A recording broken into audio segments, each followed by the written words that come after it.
Due to sudden pandemic COVID-19 lockdown with social distancing not allowed to travel, we children and teachers of Subaya Sunday School thought of an activity to have a hope to heal nature and to get connected with our Mother Earth.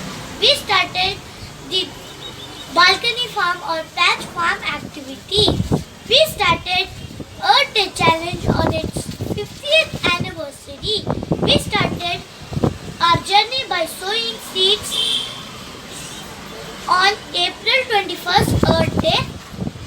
We started and observing the growth and having a routine to water the soil, see the sprouts grow into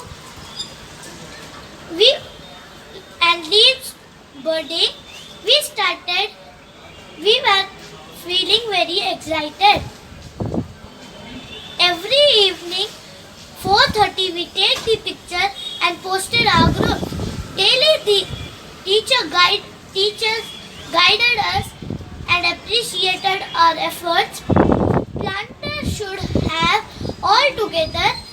They decided with 13 life skills: responsibility, caring for plants,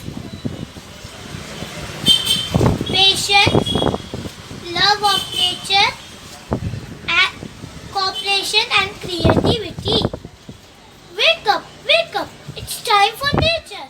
It's your planet. It's my planet. Thank you.